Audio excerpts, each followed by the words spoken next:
What is good, YouTube? It's VexReacts, and I'm back with another reaction video. Welcome to Late Nights with Vex. Now, yesterday I told y'all that we was go check out a Rotten Mango video, but I actually found a good video that I feel like would be really good for today. Today's video is called How K-Pop Demon Hunters Slayed Pixar, and honestly, Sony Pictures has been doing an amazing jobs in terms of like animated films, from the Spider-Man movies to just like their entire catalog. Like, they really putting in the work behind the scenes to not only create great stories, but also like the animation is just peak. Oh my gosh, bro, like I love it, bro. Like, anyways, we gonna get into this video. I don't want to yap too much at the beginning. Y'all know we go yap throughout the video, but I think they're doing a great job, and they really are like making me love watching movies and films and stuff. It kind of reminded me of when I first got into anime and stuff like that, which Demon Slayer, the movie, is supposed to be dropping, and I'm so excited. I want to go see it in theaters. I also wanted to react to it, but if I gotta choose, I'm going to see it in theaters, no cap. But let's see what they got for this video. A demon boy band? The world before seeing K-Pop Demon Hunters. Oh yeah. Oh yeah, totally gonna work. Totally gonna work. Nah, facts. How can a movie with no theatrical release, a niche concept, and in brutal honesty, an imperfect story, have a 95% on Rotten Tomatoes, the highest charting soundtrack of 2025, and the ability to outperform Pixar's summer blockbuster? It's not the boys or the catchy tunes only. It's creative. And y'all want to know what's crazy? I know we starting off the video and I'm already pausing, but some people were saying that the Elio movie that Pixar had came out with, they were saying that it didn't have good marketing. It wasn't the marketing, bro. K-Pop Demon Hunters, I did not see any ads for it. It didn't have hella marketing, in my opinion. You know what marketing it got? People enjoyed the movie and told people to watch it, and it was everywhere because it was a good movie.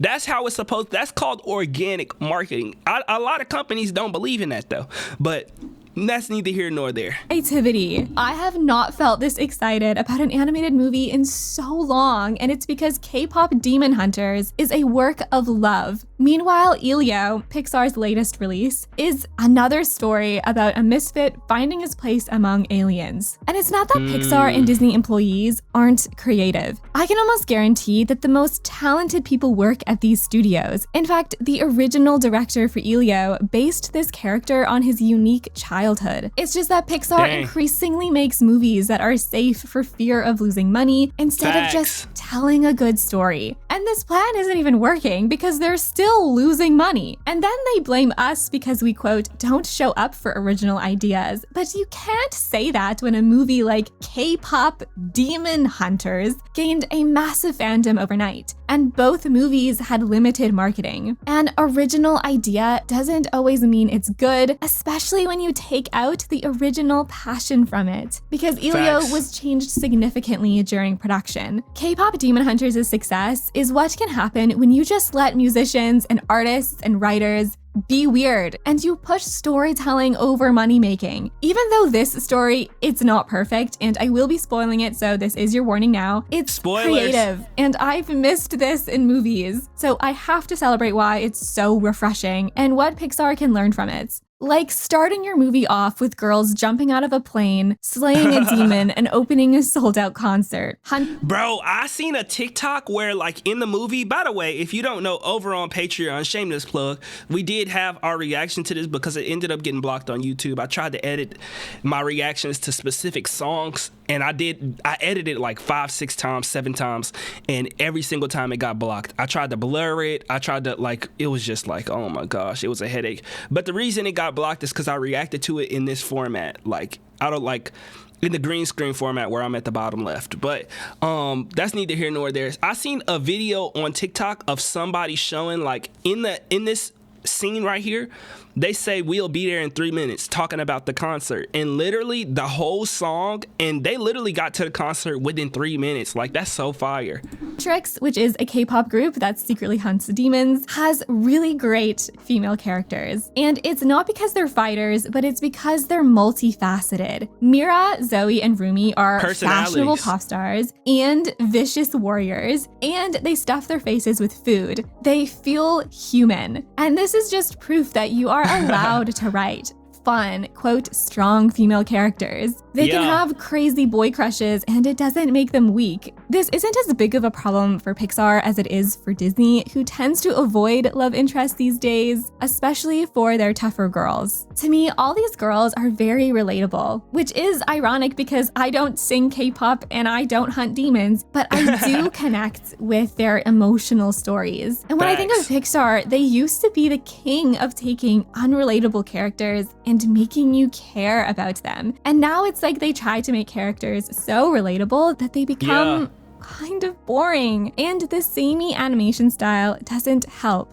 Unlike K-pop Demon Hunters, which has such a creative animation style. The movie was animated by Sony Animations, which is the same studio that did Into the Spider-Verse. The style is a lot less comic-y, but it has just as much personality because they did something very risky, which is combining several tonally and artistically different animation styles in the same movie. The scenes jump from polished music videos to epic fight scenes to cutesy anime. Like, who decided to animate these tears as popcorn and have another character eat them? I'm obsessed with this choice. Yeah, that's just banger. In the first scene alone. Animation was a 10 out of 10, bruh.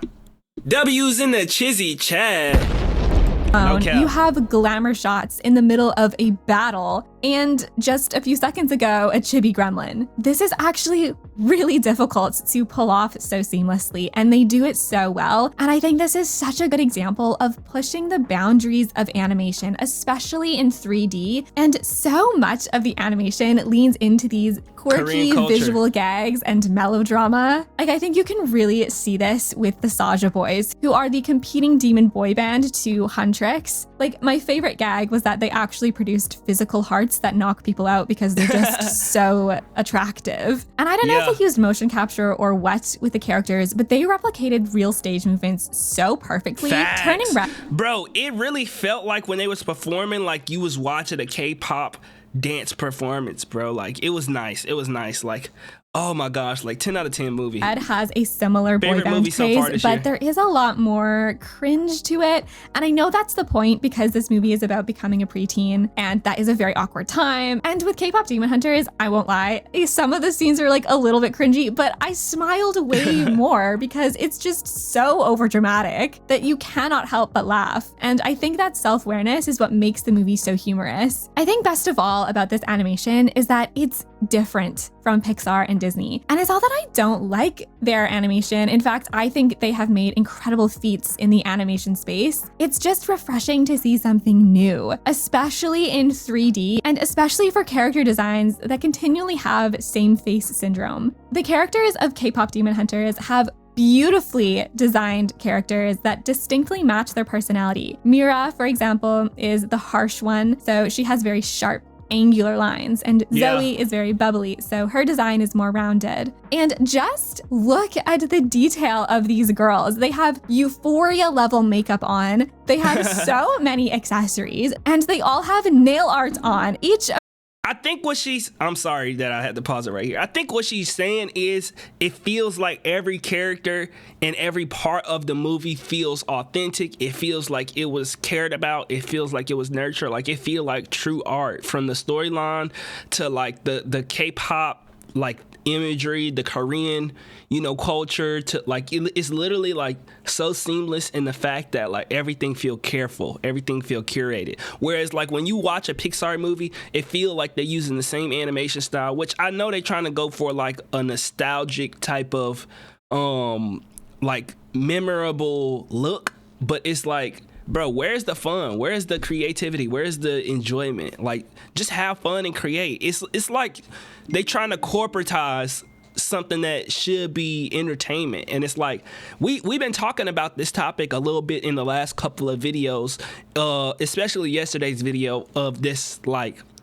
lack of creativity, for the simple fact that like the culture is just different nowadays. Rumi's nails are different. I don't know whose decision that was, but they were clearly having so much fun. Not to mention all of their outfits. I loved every single one of them, especially their military-inspired stage outfits that hint at their alter egos. And apparently this movie has the most outfit changes in an animated movie. I also love that the design of these girls are kind of cool and they're sexy and less childish. It's not something you see a lot in animation, and as someone who loves animation, but I'm now an adult, I really appreciate. And the girls are not the only characters with great designs. The boys are so fun too. The fact that you can't see Mystery Saja's face with his hair is just so ridiculous. Although I'm not sure why all the guys have noodle legs. And on top of just general character design, there is such a beautiful amount of Korean influence as well. The demons are clearly inspired by traditional Korean folk art. Same with the spirit animals. And then you have a lot of modern Korean influences like the K-pop stages, lighting, and color palettes. Yeah, and not to mention the sound design. What? I'm telling you, someone was having an absolute blast in the sound booth, putting Bro, whoever did the music for this series literally need to start working with a specific K-pop group or something, bro, because they literally took so much care. And this is how I was talking about whenever you have an original film where you really trying to make something like different happen, like you don't go for like just trying to make stuff happen quick. You really want to deliver the most perfect like product as you can, you know what I'm saying? And that's like choosing quality over quantity, you know what I'm saying? Like they probably could produce hella songs, but because they was trying to do it for this movie, they knew that they had to hit it on the head. They had to hit the nail on the head. And this was a K-pop type movie, so they really wanted to make the music really well, and they did a great job at that, bro. Like from the production to like even the dances, like the sounds, everything was good. All these extra random sounds throughout the movie.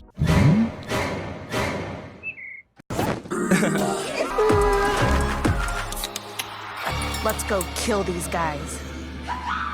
This is what happens when people just have fun when they're working on a project. And it's also not just the sound or the characters. Like every frame is so cinematic and so artistic, especially the music scenes. You can really tell that the goal was creating music videos and not just musical sequences, which is what you typically see in an animated movie. And the songs themselves are so catchy. Each song is like their own K-pop single, and they're clearly created to stand on their own. You don't actually need the context of the story to enjoy them, which I definitely think contributes to their chart success. But if you listen to them within the context of the story, the lyrics hold a lot more weight and there's a lot more double meaning to them. Soda Pop, for example, which is a super bubbly number about drinking people up because they're so sweet, becomes a lot more devious when you realize the boys want to eat everyone's souls. Yeah. I really love animated musicals, but I found recent ones to just lack something. I think artistically, there's just less magic than there used to be. But this movie, I will say, in terms of music for this specific like show,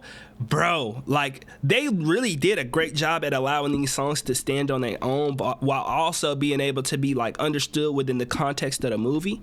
Whenever I hear like a Disney song or like any of those other like production company songs, whenever I hear those songs, it sounds like a soundtrack song, to be honest. Definitely revives that for me. Like all of these details are so chaotic and they should not work together, but they do. And I think Pixar and Disney both need to take a little bit more risks with their animation and music. But I can't not talk about the music and animation without mentioning KDA. KDA, if you don't know, is an animated K-pop girl group of League of Legends video game characters. Released in 2020, they have a whole album and several banger songs voiced by a variety of singers like Madison Beer and singers from Twice, who is also featured on this movie's soundtrack, by the way. But if you compare the two groups, the similarities are kind of hard to ignore. They both have iridescent logos, similar character designs. They're both K-pop singers and warriors. KDA definitely does not own this aesthetic, but I would be very shocked if they did not influence it. It doesn't really matter to me though, because we got two really great pieces of art, so I'm not mad about it. And dare I say, if you have not listened to KDA, they do kill it. And they do win in a lot of aspects, but maybe that's just my nostalgia talking. I know that Riot Games, who is the creator of League of Legends, is definitely kicking themselves for not making this movie. Instead, they had to go and make Arcane Season 2, which coincidentally is also amazingly animated, but has the same writing flaw this movie has. Rushed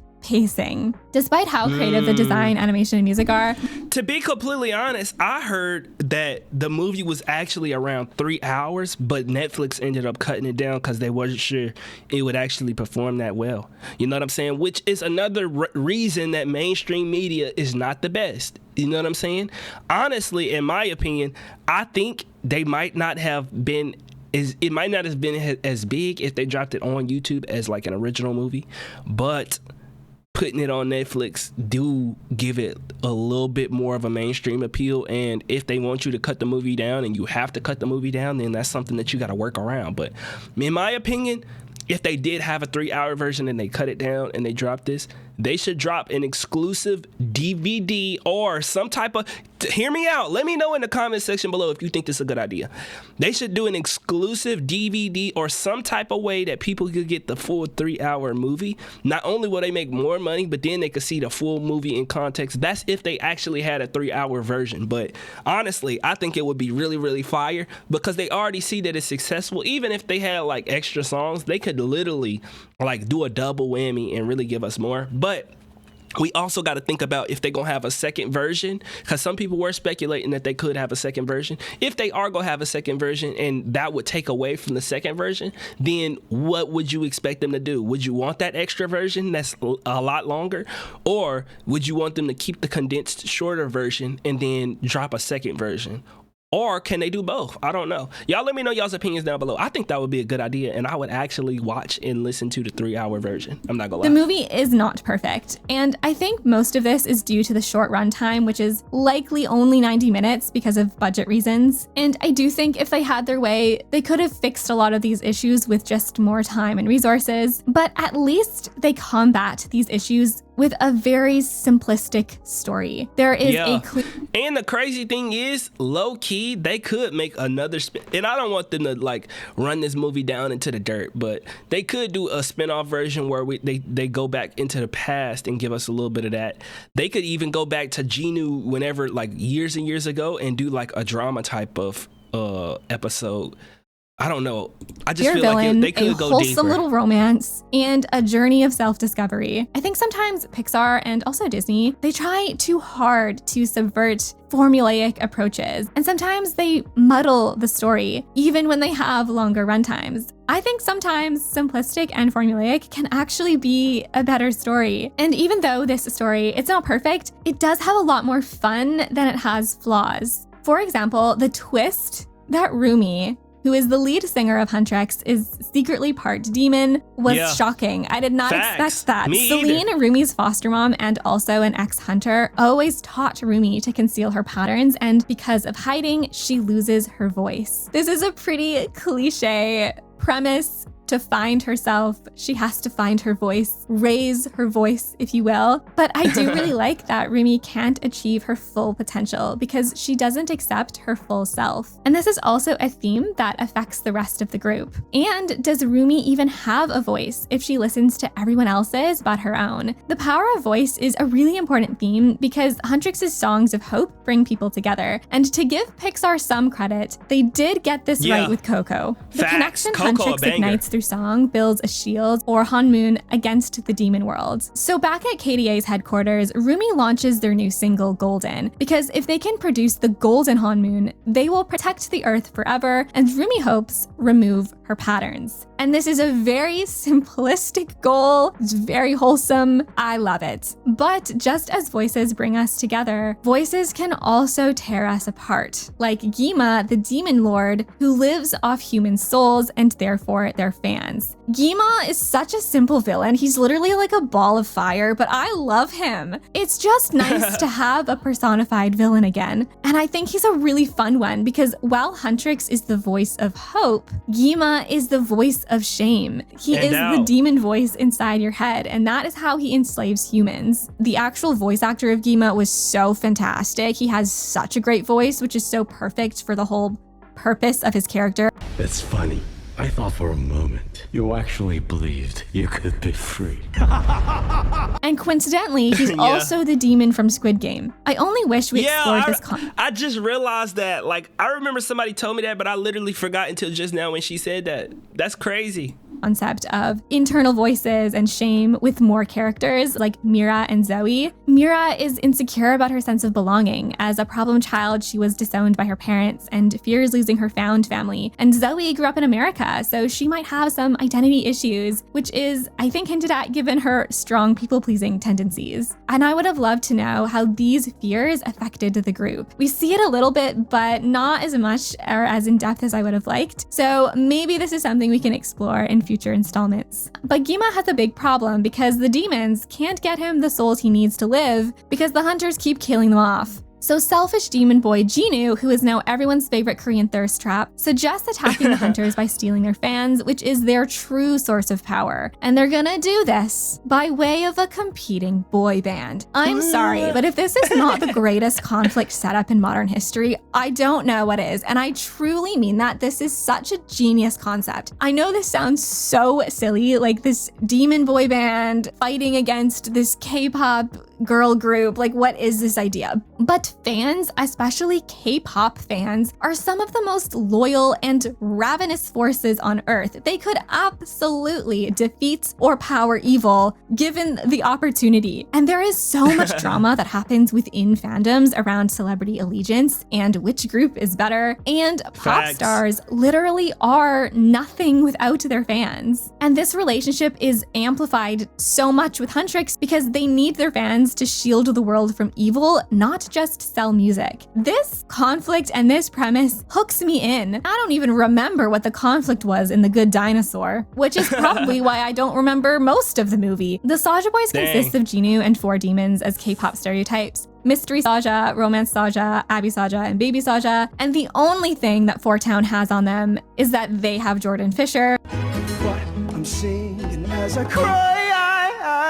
Other than that, though, there's really no contest. I have no doubt that if the Saja Boys actually existed, they would be ruling the world. Unfortunately, like Mira and Zoe, we don't really learn that much about the boys aside from Jinu. And I know some people didn't love this, but I actually didn't mind that they were just kept to stereotypes because I do think it would be too many characters to establish, and it does kind of play into how pop stars can be used as industry puppets because the boys are and I think it just takes time to establish a character well, you know? Essentially zombies when they're not performing. The girls learn the guys are demons and then battle them in a bathhouse, which is a fun twist to KDA's laundromat. And this scene, again, is where you can just see the fun that the animators had. Like, I feel like someone was like, okay, here's a battle scene. Go make it as epic as you want. It was crazy. They did. It really reminds me of some of the epic fight scenes from The Incredibles, which is from Pixar's golden age, and when they really knew what they were doing. But then the girls fight each other on KDA's subway train because Rumi's dishonesty drives a wedge between them. Luckily, there's nothing an enemies to lovers romance can't fix. Because despite unfavorable circumstances, Rumi and Jinu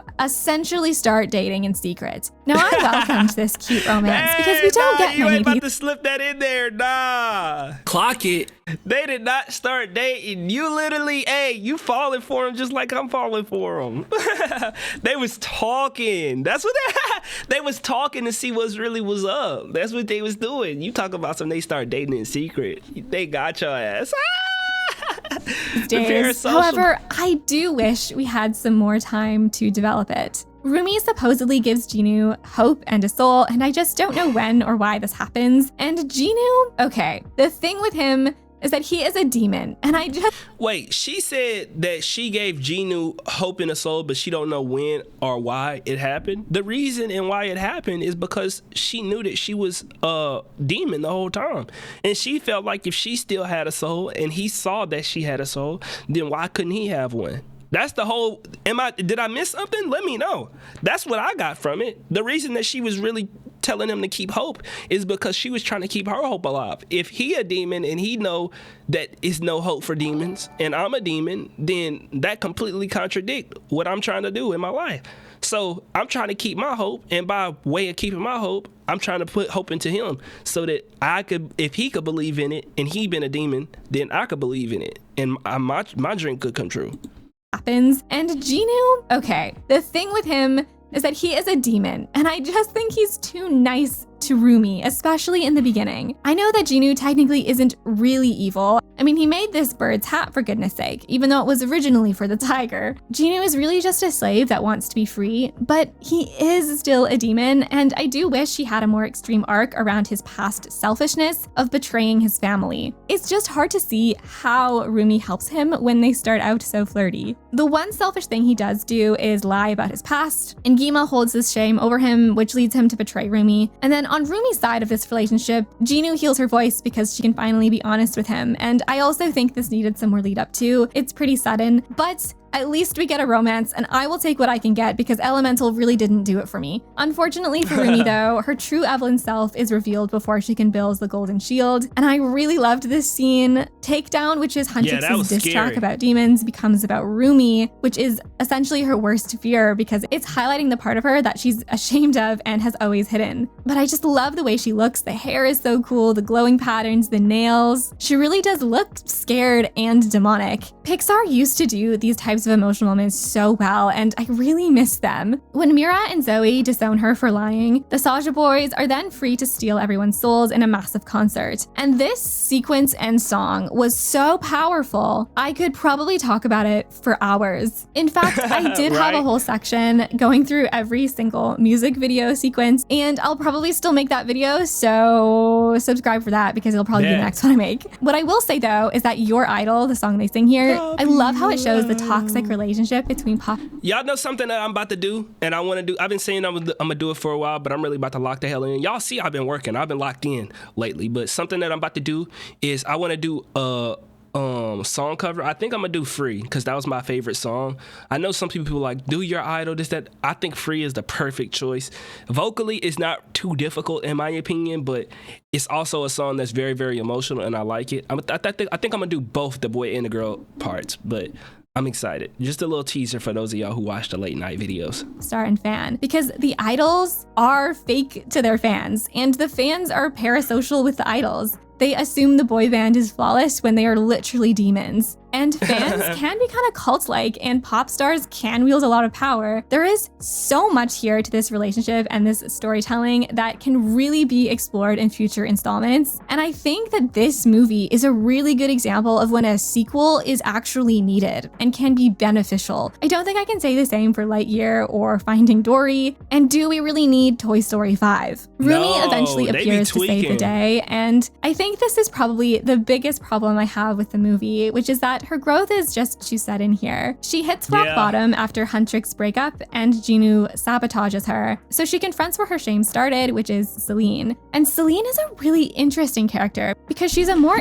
I agree. This part right here, this section of the movie, it was a little fast. Like from her like being exposed as a demon and then bouncing back, that was very fast. But I think they was just running out of time, I ain't gonna lie. insidious evil. She genuinely believed hiding Rumi's patterns was the right thing to do based on what she knew about demons. But as a result, she never loved Rumi truly for who she was. And you'd think that Rumi would really have to think about that. Would Rumi even be ashamed of who she was if Celine supported her from the beginning? But she just accepts herself pretty quickly, despite having a pretty massive breakdown a couple minutes ago. I think for a movie about shame, they don't really show how to come to terms with or cope with it. That said, I was still emotionally invested in Rumi's story and in this whole movie, which is a lot more than I can say for a movie like Onward. The end is very sweet. Rumi brings the group together and the fans by finally accepting her true self. Her patterns remain visible and become a new part of her. It's okay to not be perfect. Jinu also saves Rumi from a death blow from Gima and gives her his soul and then dies. And I do have a little bit of a critique with this action too, because while I like that he sacrifices himself because this is a selfless act, very different from his selfish past, it would have been cool if he also saved a family instead of dooming one like he did in the past. Which is why I think Jinu should have given his soul to the Saja boys instead. Because I don't even think Rumi needs his soul. Doesn't she have her own soul? Like, I think it would have been really cool if at first Jinu was just using the boys because he's selfish, but over time ends up bonding with them. And that would present a more interesting dilemma. If he doesn't defeat Huntrix, he'd let down another family. But if he does, he'd lose Rumi. Rather than just losing out.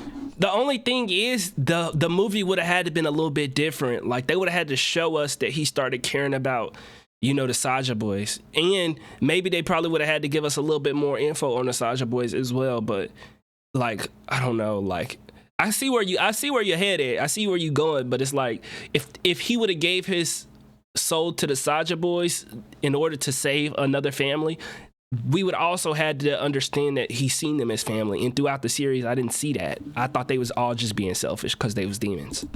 On his own personal gain of not erasing his shameful memories, which is how he's lived for 400 years anyway. Because it is hinted at that not all demons are bad. Many are just imprisoned by Gima. Maybe that's true for the Saja boys. I am just very curious how they're going to revive Jinu because he has no soul now. I mean, how on earth are they going to write their way out of that one for a sequel? Because there is no way that he will not be in it, trust me. The finale reflects the power of song and how it can bring people together and inspire hope, and they rebuild the shield stronger than ever. Most notably, it is rainbow and not gold, which I think is very fitting because gold was always this sort of idealistic dream that could never be achieved, and rainbow embraces a lot more colors and diversity, more accepting for someone like Rumi. I think this is such a cute story about love and friendship and hope and connection and self-acceptance. I know it's simple, I know it's a bit predictable, but it doesn't matter to me because it's done quite well. And there are so many other creative elements of the movie that I don't really think many of these flaws matter that much. My philosophy is that I really don't think it matters how weird or niche your story is. If you have the passion to tell it well, I think most audiences will like it. I think a lot of people, including me, did not know that much about K-pop going into this movie and are now fully obsessed with this movie. And I think that's why we need to have people who understand the art of story in the room versus people who only think that mass market ideas are worth telling. And this used to be Pixar. I miss when their movies had talking toys and animals that explored really mature themes. Facts. Huge props to Sony because they seem to be one of the only studios that is allowing artists to prioritize creativity and storytelling for the sake of just having fun. I hope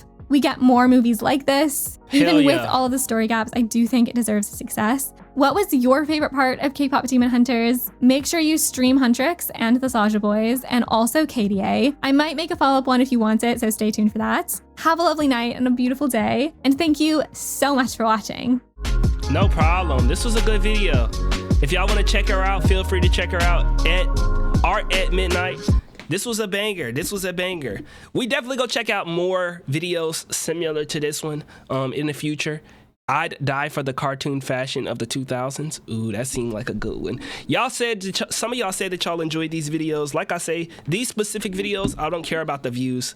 I just want to give y'all something late night to check out and enjoy, to be honest. But this was super, super fun. Hella enjoyable.